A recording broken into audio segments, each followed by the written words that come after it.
Hello dear students, नमस्कार। हमारे YouTube channel SCC online classes में आपका स्वागत है। और जैसा कि आप सभी को पता है कि हमारे चैनल पर 12th क्लास की एनसीईआरटी मैथ, एनसीईआरटी फिजिक्स का सिलेबस कंटिन्यू चल रहा है।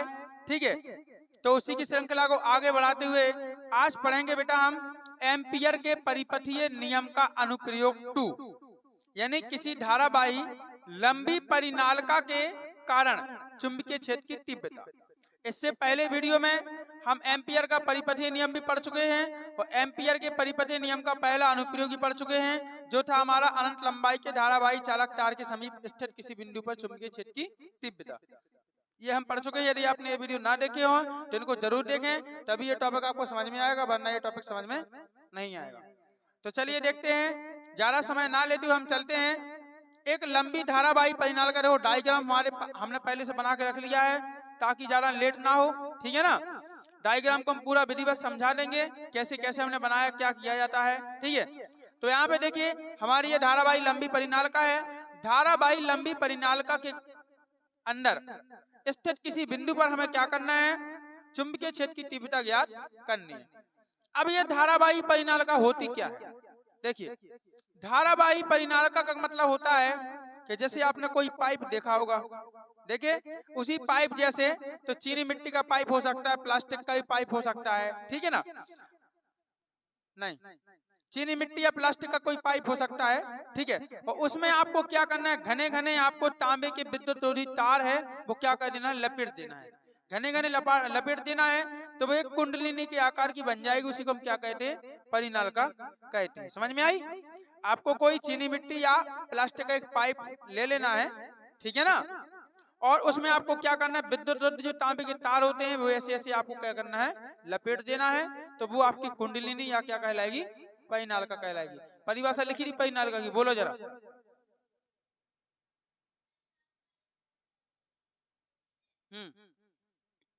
अरे बोलो।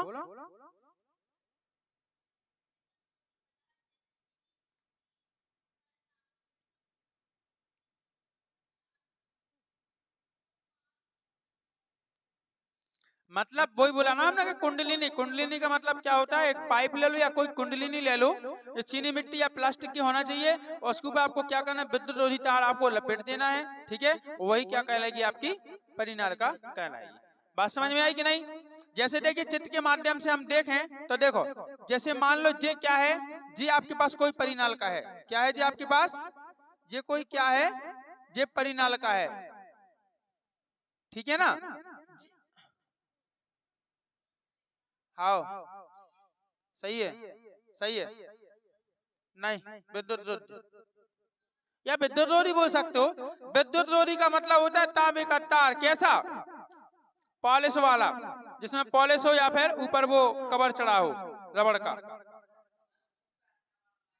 ऊपर से लाइट नहीं लगवे, जो आवरण ऊपर से आवरण चढ़ा हो, वो विद्युत रोधी को। विद्युत रोधी का मतलब ये नहीं है कि इसमें धारा प्रवाहित ना हो, उसका मतलब ये नहीं होता। ठीक है, तो देखो जैसे मान लो कि ये क्या है, जी आपके पास एक कुंडलिनी है, कुंडलिनी या फिर कोई पाइप वगैरह सर्किट वगैरह, इसको कोई पाइप मान सकते हो। ठीक है ना, ये काय का, चीनी मिट्टी या प्लास्टिक का। अब इसमें आपको क्या करना है, इसमें आपको क्या करना है, तार लपेटना है। अब तार कैसे लपेटोगे, देखो ऐसे लपेटोगे ना आप, ऐसे आए, ऐसे लपेटोगे कि नहीं, ऐसा ही, ऐसे बनती है। ठीक है, ऐसे बनती है परिनालिका। ये थोड़ा इसको आगे बढ़ा रहे हम जरा, क्योंकि तार बाहर निकल गया। ये बनती है आपकी परिनालिका, देखो जरा, ये परिनालिका बनती है। ठीक है, अब जैसे इसमें आप मान लो धारा प्रवाहित करोगे, क्या करोगे, धारा, तो आप यहाँ से करोगे, ठीक है ना, यहाँ से ऐसा करोगे, धारा प्रवाहित करोगे कि नहीं, ऐसा। तो इसमें धारा कैसी आएगी, देखो पहले ऐसी ऊपर जाएगी, जाएगी, फिर कैसी आएगी, ऐसी, यानी इस साइड को आएगी, फिर जी ऐसी जाएगी, इस साइड को जाएगी, और फिर जे घूम के कैसी आएगी, ऐसी, यानी जे अंदर आएगी, और जे क्या, जे बाहर जाएगी, फिर जे अंदर आएगी, फिर जे कहाँ जाएगी, बाहर जाएगी, फिर जे अंदर आएगी, और फिर ये कहाँ जाएगी, बाहर। तो ऐसे नियम होते हैं विद्युत धारा प्रवाहित करने के, ऐसी जाती है धारा, ऐसी धारा की दिशा होती है। समझ में आई? तो हम क्या कह सकते, परिनालिका एक ऐसी कुंडलिनी होती है जो चीनी मिट्टी या प्लास्टिक की बनी होती है, उस पर क्या कहते हैं, विद्युत रोधी तांबे के तारों को हम लपेट देते हैं। ठीक है, ये हमने बिरले बिरले लपेटे और घने भी लपेटे जाते हैं। अब देखिए, जैसे देखो आपने तार लपेटे, तो जैसे मान लो आपने इतना लपेट दिया, तो ये क्या होता है, जिसका एक फेरा होता है। कितने फेरे होते हैं जी? एक। अब ऐसे ऐसे कई फेरे, जैसे मान लो ये क्या है आपका, ये एक फेरा है, ये दूसरा फेरा, ये तीसरा फेरा, ये चौथा, ये पांचवा, ये छठवां, 6 फेरा है कि नहीं? और फिर आधा नायक का मिला दो तो ये भी 7वां फेरा हो जाएगा, हो जाएगा। ऐसे फेरे माने जाते हैं। अब इसमें जब हम इनकी डेरिवेशन जब सॉल्व करते हैं तो हम क्या करते हैं कि एक मतलब एक फेरे को क्या मानते हैं, एक फेरे प्रति एक अंक लंबाई फेरों की संख्या क्या मानते हैं हम, एन मानते हैं। ठीक है ना, कितनी मानते हैं, एन, यानी फेरे को क्या लिखते हैं हम, एन लिखते हैं, स्मॉल एन। एक फेरे को स्मॉल एन मानते हैं। अब टोटल फेरे को क्या मान लेते हैं हम, कैपिटल एन। एक फेरा को माना स्मॉल एन और टोटल फेरे को क्या मान लेते हैं हम, कैपिटल एन। ये चीजें आपको ध्यान रखना है, ठीक है ना। अब हमें क्या करना है, परिनालिका के अंदर चुंबकीय क्षेत्र निकालना किसी बिंदु पे। तो देखो ऐसी परिनालिका तो संभव नहीं होगी, कि होगी ऐसी तो हम बना नहीं पाएंगे। समझ में आ रही है नहीं, ऐसी परिनालिका हम नहीं बना पाएंगे। तब हम क्या करेंगे, तब हमने इस प्रकार से एक परिनालिका इस प्रकार से बना ली। ठीक है, इसमें जो दो सिरे दिख रहे हैं आपको, वृत्ताकार दिख रहे हैं, ये दो सिरे, जो दो सिरे वृत्ताकार है ना, इसी में हम क्या कहते हैं, ये क्या है, ये एक प्रकार से तांबे के तार ही लपेटे हमने, इसी में हम तार भी लपेट सकते हैं। आई समझ में कि नहीं? नहीं आई हो तो देखो हम एक बार और बता रहे हैं आपको, यहाँ अलग से बना के बता रहे हैं। आपको जैसा चित्र बनाना आप वैसा बना सकते हो। मानो ये क्या है, ये आपकी परिनालिका है, ये क्या है आपकी, ये परिनालिका है। ओके, अब इसमें मान लो ये क्या लपेटा हुआ है, तार। ये क्या लपेटा हुआ है, तार। अब इसको फिर ऐसा ले जाओ घुमा के, और फिर ऐसा ले आओ, और फिर इसको कहां से ले जाओ, ऐसा ले जाओ, ठीक है ना। फिर इसको ऐसा ले जाओ, फिर इसको ऐसा ले आओ, फिर इसको कहां ले जाओ, ऐसा ले जाओ, फिर इसको कहां ले आओ, ऐसा ले आओ, फिर इसको कहां ले जाओ, ऐसा, फिर इसको ले आओ ऐसा, और फिर इसको कहां ले जाओ, ऐसा, ठीक है, और फिर इसको कहां ले आओ, ऐसा, और फिर से देखो जी आपका गया ही है, गया जी ऐसा गया, यहाँ से थोड़ा ऐसा कर दो जी, कहाँ आ जाएगा जी, ऐसा आ जाएगा, आ जाएगा। ये देखो ये कैसा गया था, ऐसा, हो जी ऐसा, लो बन गई परिनालिका, देख लो, चेक करो, परिनालिका बन गई। ऐसे फेरे लगाए जाते हैं, समझ रहे, ऐसे फेरे लगाए जाते हैं, क्या बन गई आपकी परिनालिका। अब जब लंबी, अब ऐसी हम खूब लंबी बनाने, अगर और ऐसी फेरे लपेट के क्या बनाना, लंबी बनाना, और लंबी परिनालिका में ऐसे गोल बना दे में मोड़ के, कैसे बना दे में, गोल, तो क्या बन जाएगा, वो टोरॉइड बन जाएगा। क्या बन जाएगा, टोरॉइड। जैसे आपके पास एक ऐसी लंबी परिनालिका है, अब आपने बहुत सारे तार लपेट दिए, फेरे लपेट दिए, तार हो गए। अब अच्छी ज्यादा छोटी सी है और लंबी हो गई, और उस लंबे पाइप को लपटे लपटाए फेरों को हमने क्या कर दिया, उस पाइप को हमने ऐसा कर दिया, गोल घुमा दिया, वृत्त के आकार में उसका वृत्त का रूप दे दिया। तो अब वो सोचो जरा, कल्पना करो वो कैसी लगेगी, कल्पना करो कैसी लगेगी। बुक में देखो आप, टोरॉइड, आगे टोरॉइड होगा, है, देख लो बुक में कैसी लग रही है, बिल्कुल सेम वैसी लगेगी, लगेगी नहीं। तो अगला जो लेक्चर हमें पढ़ना है वो टोरॉइड के कारण ही पढ़ना है, अगले में टोरॉइड पढ़ना, समझ में आ रही कि नहीं। तो इस प्रकार से होता है। अब देखिए इसमें धारा कैसे प्रवाहित होगी, देखो इसमें जैसे तार आपका यहाँ से स्टार्ट हुआ, होगा कि नहीं,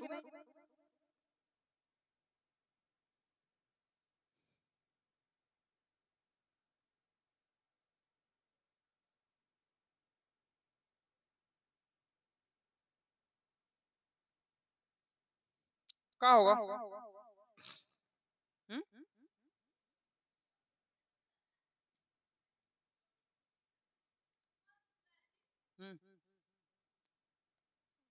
अब देखो सुना बेटा, तो जी आपके पास क्या है, जी आपके पास एक कुंडली है, या ओ सॉरी ये कुंडली नहीं है, जिसपे विद्युत रोधी का तार लपेटे हुए, इसलिए क्या बन गई, ये परिनालिका बन गई। तो ये परिनालिका है, ये परिनालिका एक सिरा ये है, ये परिनालिका एक सिरा ये है। हमने यहाँ पे एक एक फेरे दिखाए हैं, बाकी ऐसे इसमें कई फेरे हैं, हमने दिखाया नहीं है, वरना फिर चित्र गुजर ज्यादा पूरा समझ में नहीं आ रहा, कट्टा पिट्टी हो जाती, इसलिए हमने एक एक फेरे दिखाए हैं, बाकी फेरों को नहीं दिखाया। ये लंबी परिनालिका है, ठीक है ना। इसमें देखिए ये धारा प्रवाहित हो रही है, देखो ये धारा यहाँ से नीचे जा रही है, और फिर यहाँ से कहाँ जाएगी, आपकी ऊपर जाएगी, फिर नीचे आएगी, फिर ऊपर जाएगी, फिर नीचे आएगी, फिर ऊपर जाएगी। तो ये क्या है, धारा प्रवाहित हो रही है, ठीक है ना।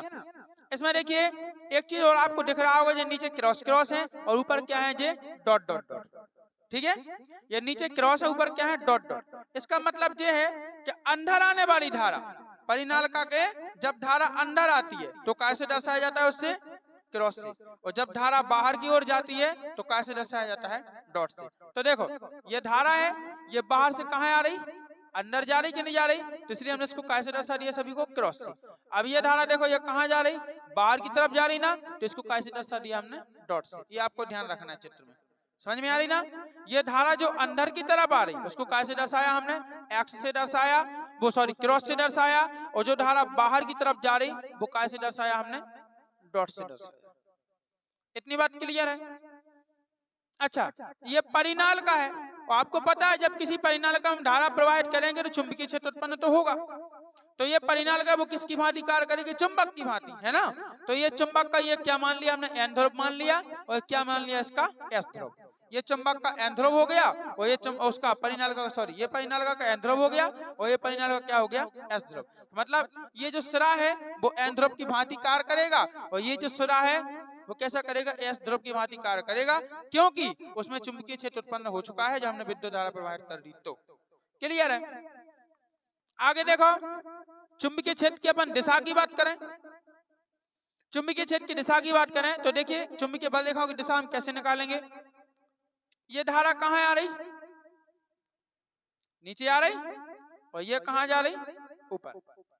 तो जो ऊपर जा रही है, ऊपर वाली जा रही, तो ऊपर में क्या लगाएंगे हम, दाहिने हाथ की हथेली का नियम। क्या लगाएंगे, दाहिने हाथ की हथेली का नियम। दाहिने हाथ की हथेली का नियम होता क्या है, हमने कहा था कि दाहिने हाथ की हथेली बहुत इंपॉर्टेंट है, हर क्वेश्चन में लगेगी, इसलिए इस नियम को याद कर लेना।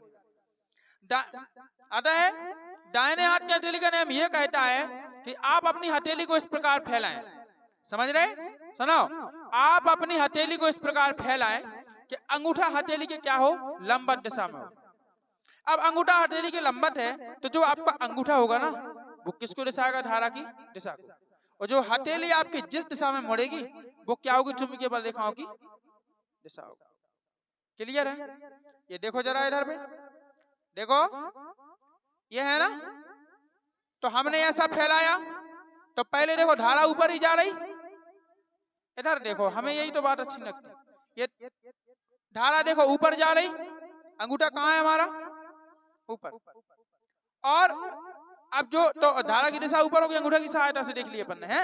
अब हमारी ये उंगलियां कहाँ मुड़ रही, हमारे साइड, तो चुंबकीय बल रेखाओं की दिशा कहाँ होगी, हमारे साइड। तो देखो चुंबकीय बल रेखाओं की दिशा कहाँ है, हमारे साइड है कि नहीं। अब जरा एक बात और देख लो, ठीक है। अब ये धारा देखो, ये धारा मान लो जी अब कहाँ आ रही, नीचे आ रही, ये धारा कहाँ आ रही, नीचे। तो ऐसा कर लो ना, ऐसा ऐसा हाथ करो, ऐसा हाथ, ठीक है ना, ऐसा हाथ करेंगे तो कहाँ मुड़ेंगी अंगुलियां, समझ में आ रही कि नहीं आ रही। तो इस प्रकार से आपको क्या करना है, ध्यान रखना है, ठीक है ना। तो यहाँ दाहिने हाथ की हथेली के नियम से हमने क्या किया, यहाँ पे विद्युत चुंबकीय बल रेखाओं की जो दिशा है उसको हमने दर्शा दिया। इतनी बात क्लियर है।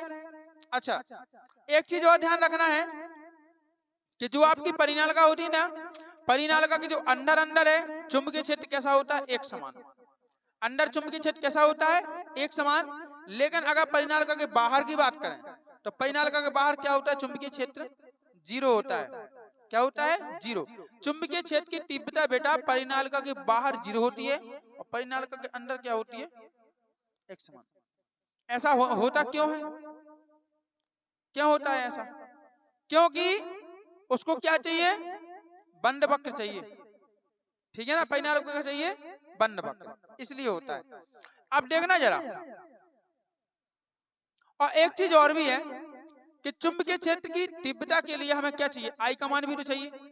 अब धारा कहाँ बह रही, अंदर बह रही कि बाहर बह रही, जहाँ फेरे लपटे हुए हैं वहीं तो बहेगी धारा, बाहर तो बहेगी नहीं।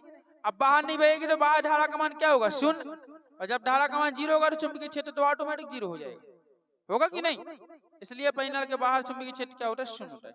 अब हमें इसमें क्या करना है कि चुंबकीय जो आपकी परिनालिका है ना, इस परिनालिका के अंदर आपको कोई भी बिंदु ले लेना है, कहीं पे भी एक्स वाई जेड जहां आपको लेना वहां पे एक बिंदु ले लो।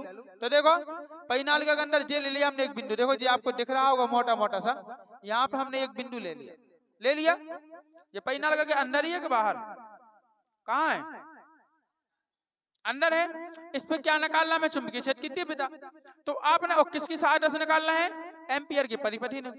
अब एम्पियर का परिपथीय नियम क्या कहता है कि भैया जिस बिंदु पे आपको चुंबकीय क्षेत्र निकालना है ना, वो किसी बंद वक्र से घिरा होना चाहिए। क्या होना चाहिए? बंद वक्र से घिरा होना चाहिए। ये एम्पियर की शर्त है। क्या है एम्पियर की शर्त? है कि बंद वक्र से। अब जब उसको बंद वक्र, अच्छा वायु रहे तो उसमें वायु ना हो, निर्वात में हो, ठीक है ना। अब हमें क्या बता, उस बिंदु पे हमें चुंबकीय क्षेत्र निकालना है। अब उसको हम अगर घेरेंगे नहीं तो हम कैसे निकाल पाएंगे? बताओ कैसे निकाल पाएंगे? तो हमने क्या किया बेटा, उस बिंदु को हमने एक आयत से घेर दिया। कैसे घेर दिया? एक आयत से। देखो जरा, ये आयत है ना, इस बिंदु के चारों ओर क्या बना है? एक आयत बना है, जिसका नाम क्या दिया हमने? A B C D. देखो ये ए है, ये बी है, ये सी है, ये डी है। D A B C D आयत बना लिया। और आयत की लंबाई कितनी ले ली हमने? एक्स। देखो आयत की लंबाई क्या ले ली हमने? एक्स ले ली। क्लियर है? नहीं है क्लियर? आयत की लंबाई हमने एक्स ले ली है। और जो परिनालिका है, परिनालिका का नाम क्या दे दिया हमने? P Q R S. परिनालिका का नाम क्या दे दिया? P Q R S. ठीक है। तो बेटा परिनालिका के अंदर ये वो बिंदु है जिस पर हमें क्या करना है? चुंबकीय क्षेत्र की तीव्रता निकाल। ठीक है। तो इस प्रकार से बेटा हमने चित्र आपको पूरा समझा दिया है। और जैसा हमने चित्र बनाया है वैसे ही आपको क्या करना है? जैसा हमने चित्र बनाया है वैसे ही आपको क्या करना है? इसकी भाषा लिखनी है। यदि भाषा नहीं लिखना आती है तो आप बुक से लिख लें, ठीक है। और यदि आपको बुक से नहीं लिखना है, आपको हमारी मतलब हम ही से भाषा चाहिए, तो आप हमें 9589385510 पर कॉल कर सकते हो। तो हम आपको पीडीएफ नोट्स दे देंगे, ठीक है ना। इस पे कॉल कर सकते हो तो हम आपको पीडीएफ नोट जरूर प्रोवाइड करा देंगे। ओके, सब देख लो। चलो तो चलिए बेटा हम चलते हैं। तो क्या करेंगे? हम देखेंगे एम्पियर के परिपथीय नियम से, ठीक है। एम्पियर के परिपथीय नियम से। हाँ, तब क्या करेंगे हम? जिस बिंदु पे हमें क्या करना है, जिस बिंदु पे तब बोलो आगे। हाँ, तब क्या लिखेंगे हम? बंद आयत के चारों ओर, बंद वक्र है ना। अब ये आयत क्या है? एक वक्र के समान है, पूरा बंद है ना, चारों तरफ से खुला नहीं है, बंद वक्र हो गया। तो बंद आयत के चारों ओर चुंबकीय क्षेत्र जो बी है उसका रेखीय समाकलन। और वो सूत्र आप जानते हो, ठीक है ना। रेखीय समाकलन क्या होता है? बंद समाकलन बी वेक्टर और डॉट क्या हो जाएगा आपका? डीएल वेक्टर बराबर। अब देखिएगा आयत में कितनी भुजाएं हैं? 4। आयत में कितनी भुजाएं बेटा? 4 भुजाएं हैं। तो चारों भुजाओं के लिए हम निकालेंगे। किसके लिए निकालेंगे? चारों भुजाओं के लिए। तो पहले ए बी के लिए निकालना है हमें। किसके लिए? ए बी के लिए। तो अब यहाँ पे हम समाकलन के चिन्ह में वो गोल सा नहीं लगाएंगे। क्यों नहीं लगाएंगे? क्योंकि अभी हम पूरे बंद आयत का निकाल रहे थे। अब अकेले अकेले भुजा का, तो भुजा वक्र थोड़ी है, भुजा तो वक्र है नहीं। और लिमिट क्या आएगी? ए से लेके बी तक, क्योंकि हम ए बी के लिए निकाल रहे हैं, ठीक है ना। और होगा क्या आपका? वही होगा बी वेक्टर डॉट क्या होगा? DL vector. इसी प्रकार प्लस अब बी सी भुजा के लिए निकालेंगे तो कितना आएगा? इंट्रीकेशन ऑफ बी से सी तक लिमिट हो जाएगी। और ये आएगा आपका बी वेक्टर और डॉट क्या हो जाएगा? DL vector. वाह समझदार हो बच्चे। अब क्या हो जाएगा? प्लस जो हो जाएगा आपका सी से कहां? डी तक। और ये क्या होगा? बी वेक्टर और डॉट कितना आएगा? डीएल वेक्टर आएगा। और प्लस फिर कितना होगा आपका? डी से ए तक, ठीक है। और कितना आएगा यहाँ पे? डॉट कितना हो जाएगा? DL vector. हाँ, किंतु वो क्लियर। इसको दे देंगे हम समीकरण नंबर कितना? 1। ये हो गया हमारा समीकरण नंबर 1। अब बेटा इन सभी के मान निकालेंगे। इन सभी क्या करेंगे हम? मान निकालेंगे। चलो मान निकालते हैं हम। देखो तो किसका निकाल रहा है? पहले निकाल रहे हैं हम बी डॉट डीएल और ए से बी तक, है ना। इसका निकालेंगे। क्या निकालेंगे? अब निकालें इनके मान, समाकलन लिमिट कितने से आएगा, ए से लेके बी तक, और जो होगा आपका बी डॉट कितना होगा डीएल बराबर, ठीक है, बराबर इसको हम क्या लिख सकते हैं, लो बराबर इसको क्या लिखेंगे हम, ए से लेके बी तक। अच्छा, जब वेक्टर हटाएंगे तो क्या आएगा, B D L cos theta, B D L cos theta आएगा, ठीक है, बराबर इसी के आगे लिखते जा रहे हैं हम, ठीक है ना। ये कितना हो जाएगा, ए से लेके कहां तक, बी तक होगा लिमिट। अब देखिए बी डी एल, अब कॉस थीटा की बारी आई, किसकी बारी आई, थीटा की। तो थीटा में देखो ये भुजा है ना, ए से बी भुजा है, ये किस दिशा में, इसी दिशा में, और चुंबकीय क्षेत्र रेखाओं की दिशा भी कौन सी है, यही है, मतलब ये दोनों भुजाएं एक दूसरे की क्या है, समांतर। देखो ये चुंबकीय क्षेत्र वाली रेखा है, चुंबकीय रेखा वाली है ना, और ये क्या है, आयत की भुजा है, तो इन दोनों भुजाओं को देखो एक दूसरे के समांतर है कि नहीं, इसलिए हम थीटा का मान क्या रख सकते हैं यहाँ पे, 0, क्योंकि कोई कोण नहीं बन रहा है, इसलिए थीटा का मान 0 आएगा, तो कितना आएगा, cos 0 डिग्री आएगा।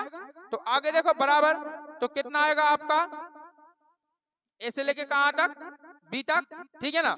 अब cos 0 की वैल्यू कितनी होती है, एक, cos 0 की वैल्यू कितनी होती है, कितनी होती है, एक होती है ना, तो एक को लिखने की जरूरत नहीं है, तो क्या आएगा आपके पास, B into D L, B into कितना आएगा डीएल, ठीक है। थोड़ा और आगे लिख रहे हैं, तो देखिए आपको क्या करना है, ए से लेके बी तक आपकी लिमिट आएगी, नहीं एक काम करो, बी को आप बाहर निकाल दो, बी को यहाँ से क्या निकाल दो, बाहर, क्योंकि बी क्या है आपका कांस्टेंट है, तो बी को हम यहाँ से बाहर निकालेंगे, तो समाकलन के अंदर क्या बचेगा आपका, ए से लेके बी तक, वही आएगा डीएल, ठीक है। अब डीएल क्या है, अल्पांश, डीएल क्या है, अल्पांश, ठीक है। तो इसके स्थान पे आपको क्या कर देना है, लिमिट रख देनी है, और यहाँ पे आप ऐसा भी कर सकते हो, कैसा कि डीएल है ना, डीएल का समाकलन क्या होता है, एल होता है, डीएल का समाकलन यहाँ पे क्या हो जाता है, एल, क्यों, क्योंकि आपने पढ़ा होगा इंटीग्रेशन ऑफ डीएक्स बराबर क्या होता है, एक्स, इंटीग्रेशन ऑफ डीवाई बराबर क्या होता है, by, integration of D you बराबर क्या होता है, यू, ठीक है। तो अब देखो, क्योंकि यहाँ पहली बात यहाँ पे लिमिट लगी, अब आप ये मत सोचना कि सर वहां पे तो आप समाकलन डीएल का मान 2 पाई आर रखते थे, तो वहां पे क्या होता था, वृत्त, तो वहां वृत्त की परिधि का अल्पांश लेते थे, अब यहाँ पे वृत्त थोड़ी है, क्या है, यहाँ पे वृत्त थोड़ी है, ठीक है ना, यहाँ पे तो आपके लिए एक भुजा है, एक भुजा है, तो अब देखना एक भुजा है, तो एक भुजा में एक अल्पांश, तो एक भुजा में कितने अल्पांश करें, सभी भुजा, सभी अल्पांशों का योग वही तो कहलाएगा आपका, भुजा ही तो कहलाएगा, सभी अल्पांशों का योग क्या कहलाएगा आपका, भुजा कहलाएगा, ठीक है ना। तो भुजा की लंबाई कितनी ले रहे हैं हम, तो डीएल का समाकलन कर रहे हैं यहाँ पे कितना, एल, तो जो हो जाएगा बी इंटू, ठीक है, और यहाँ हो जाएगा एल, और एल का डीएल का समाकलन एल हो गया, और लिमिट कितनी आएगी, ए से लेके बी तक, ठीक है। चलो आगे चलो, अब लिमिट रखो, एल के स्थान पे एक बार आपको उच्च सीमा रखना है, और एक बार क्या रखना है, निम्न सीमा रख दे, तो ये कितना हो जाएगा आपका, बी इंटू ये हो जाएगा आपका बी माइनस ए, ठीक है ना, यानी उच्च सीमा माइनस निम्न सीमा, उच्च सीमा माइनस निम्न सीमा। अब देखो, अब चाहे b माइनस ए कह दो और चाहे a माइनस बी कह दो, ठीक है ना, चाहे आप b माइनस ए कह दो चाहे a माइनस बी कह दो, है क्या, है तो पूरी भुजा ही है, क्या है, पूरी भुजा, ठीक है ना, चाहे आप b माइनस ए लिख दो और चाहे a माइनस बी लिख दो, मान तो है पूरी भुजा का, और b माइनस ए ये भुजा है ना, इस भुजा की लंबाई हमने कितनी मानी, x मानी, तो b माइनस ए के स्थान पर क्या लिख सकते हैं हम, x लिख सकते हैं, तो जी आएगा आपका बराबर कितना आएगा, b इंटू एक्स, क्लियर। तो भैया जी आपको ऐसा लंबा लंबा नहीं लिखना है, हम तो जगह की वजह से लिख दिया, आपको उसके नीचे लिखते जाना है, कहाँ लिखते जाना है, नीचे लिखते जाना, हमारे पास तो जगह नहीं बचती, इसलिए हमने सीधा सामने लिखते गए कि एक लाइन में एक मान निकाला है, कहानी खत्म, ओके। अब चलिए, अब निकालते हम दूसरे मान को, दूसरा क्या है हमारा, बी से लेके सी तक, तो दूसरा निकालेंगे हम बी से लेके कहा, सी तक, और जो हो जाएगा आपका बी वेक्टर, और डॉट कितना हो जाएगा, डीएल वेक्टर, क्लियर है, B vector into DL vector, ठीक है। अब देखो जरा, नहीं पहले आगे बढ़ाओ इसको, तो कितना हो जाएगा जे, बी से लेके सी तक, और जे आएगा आपका B D L cos theta, B D L cos theta, ठीक है, बराबर जी कितना आएगा आपका बी से लेके सी तक और जी आएगा बी डी एल कॉस। अब थीटा की वैल्यू देखो यहाँ पे, देखना अपनी भुजा किस भुजा की निकाल रहे हैं अपन, बी से सी की निकाल रहे हैं, तो बी सी भुजा ऐसी है और चुंबकीय क्षेत्र कैसा है आपका, ऐसा है, ऐसे ही है चुंबकीय क्षेत्र और दिशा ऐसी है, तो बताइए इसके बीच में कितने का कोण एंगल क्रिएट हो रहा है, 90 का। तो cos थीटा के स्थान पर कितना रखेंगे हम, 90 डिग्री बराबर। अच्छा cos 90 का मान कितना हो रहा है, 0, और जब cos 90 का मान 0 हुआ तो वो सभी 0, ठीक है ना, तो बराबर इसका मान कितना आएगा, सीधा लास्ट में 0 आएगा। ओके चलिए अब चलते हैं हम अगला, बेटे आज है अब क्या निकालना है आपको, बी से सी होगा सी से डी, है ना, कितना निकालेंगे सी से डी, और क्या आएगा आपका बी वेक्टर और डॉट कितना होगा डीएल वेक्टर। ओके हाँ बेटा, आप लोग देते रहना, हम तो सीधे खट्टे मान रख नहीं सकते, ठीक है, समीकरण 2 चाहिए तो जरूरी नहीं, समीकरण दे वो जरूरी नहीं ना। देखो इधर अब इसका निकालना है, इसका निकालना है ना हमें, तो देखो आगे आप कर सकते हो, यहाँ पे क्या कर सकते हो कि सी से कहाँ तक आएगा, डी तक, और ये होगा आपका B D L cos theta. अब यहाँ भी एक चीज देख लो, ये भुजा कहाँ आ रही, बाहर, भुजा परिनालिका से कहाँ है, बाहर है, और आपको पता है कि परिनालिका के बाहर जो होता है वो चुंबकीय क्षेत्र क्या होता है, 0, तो बी का मान 0 होगा, तो इसको हल करने की जरूरत नहीं है, तो पूरा 0 हो जाएगा, क्या हो जाएगा, ये पूरा 0 हो जाएगा। अब लास्ट वाला एक और बचा सी से डी से ए तक है, इतने आ जाए पूरा इतने, ठीक है, क्या कितना आएगा डी से ए, देख रहा हो जो डी कट रहा हो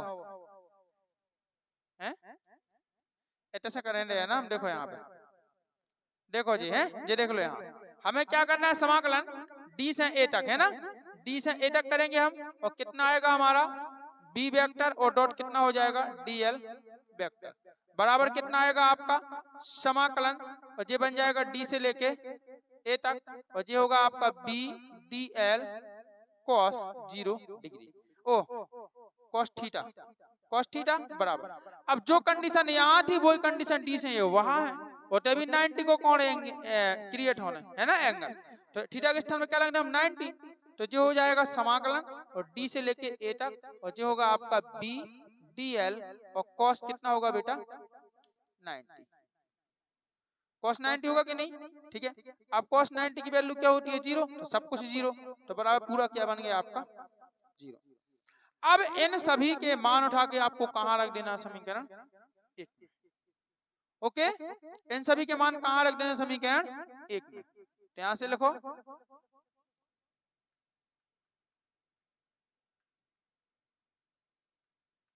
समीकरण 1 से मान रखो, तो क्या होगा आपका बंद समाकलन बी वेक्टर और डॉट क्या होगा आपका डीएल वेक्टर बराबर।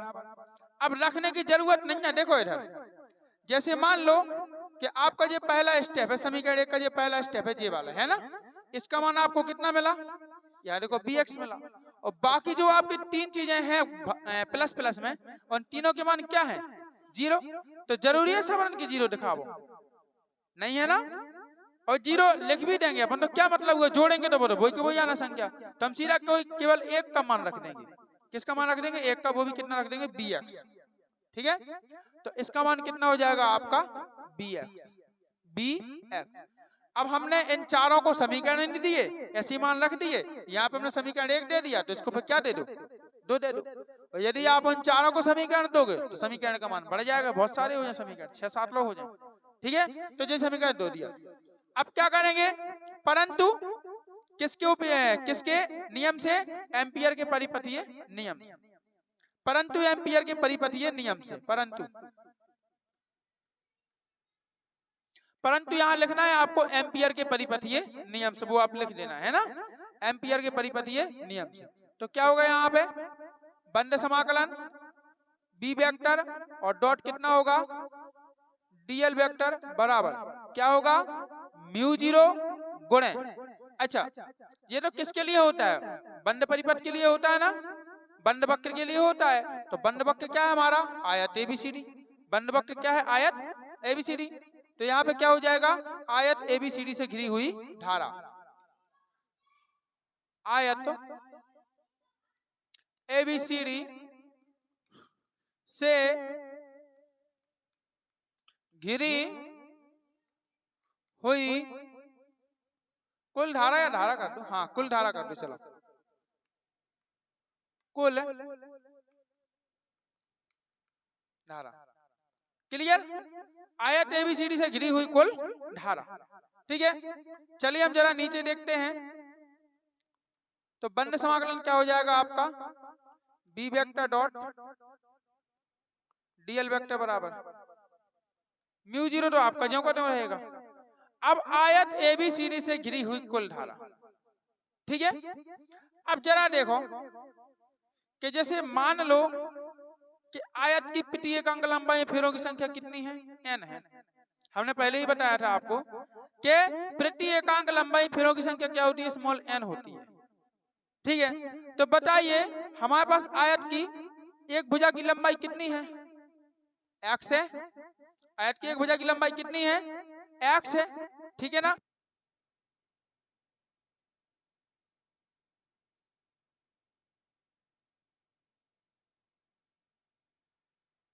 तो देखिए आपको हमने क्या बताया था कि एक इकाई लंबाई यानी एकांक लंबाई में फेरों की संख्या कितनी है स्मॉल n है। तो आपको पता है पूरी भुजा लंबाई, हमारी पूरी भुजा की लंबाई कितनी है x है, ठीक है ना। तो टोटल में जो फेरे होंगे आपके ऐसे जो फेरे होंगे वो कितने होंगे nx, ठीक है। तो टोटल फेरे nx हो जाएंगे। अब टोटल फेरे nx हैं, अब उसमें बहने वाली धारा तो i का क्या कर दो nx में गुणा कर दो i का, ठीक है ना। तो टोटल मतलब हर भुजाओं में nxi धारा बहेगी, प्रत्येक भुजा में nxi धारा बहेगी, ठीक है ना। तो यहाँ पे भाई आपका क्या आ जाएगा यह ना म्यू जीरो गुणे, अच्छा आयत एबीसीडी से घिरी हुई धारा तो कितनी होगी आपकी nxi, nxi मतलब आयत की प्रत्येक भुजा में इतनी ही धारा बहेगी, हैं प्रत्येक भुजा में इतनी ही धारा बहेगी nxi। क्लियर, अब इसको दे दो आप समीकरण नंबर कितना 3 दे दो, ठीक है ना। अब समीकरण आप 2 में और 3 में देखो आपको कुछ नजर आ रहा होगा, क्या रहा एक साइड बराबर है तो इसको हम यहाँ करें दे रहे, ठीक है। तो समीकरण कितने से आएगा समीकरण 2 बा 3 से क्या हो रहा है भैया लेफ्ट हैंड साइड बराबर से राइट हैंड साइड भी क्या होगी बराबर होगी, यानी बी एक्स बराबर mu zero nxi nxi। Clear, x x दोनों साइड क्या हो गया कट गया, तो b बराबर कितना आ गया mu zero n capital I। और यही क्या है बेटा परिनालिका के अंदर स्थित किसी बिंदु पर चुंबकीय क्षेत्र की तीव्रता का अभीष्ट व्यंजक, ठीक है। अब हम नेक्स्ट वीडियो में करेंगे टॉरॉइड के कारण चुंबकीय क्षेत्र। तो यदि बेटा आपको वीडियो पसंद आया हो तो वीडियो को लाइक करें, शेयर करें और कमेंट करके जरूर बताएं। और हाँ हमारे चैनल को सब्सक्राइब करें एवं बेल आइकन प्रेस करके ऑल पर क्लिक कर दें ताकि आगे आने वाले सभी वीडियो के नोटिफिकेशन आप तक पहुंचते रहे। तो चलिए मिलते हैं नए वीडियो में नए टॉपिक के साथ, तब तक के लिए बाय, जय हिंद बेटा, वंदे मातरम।